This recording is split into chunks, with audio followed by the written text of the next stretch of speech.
To set a live wallpaper on the Z Fold 6, note this only applies to the lock screen. Start by opening settings, then scroll all the way down until you see wallpaper and style. Then select the change wallpapers option. In this one, we have featured live video wallpapers. However, we want to set our own, most likely. So you see the gallery, and we'll tap the video option.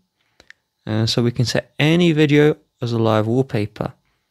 So I will select this video. We can do multiple if we want, and then tap done. And so this is the preview, short video I made.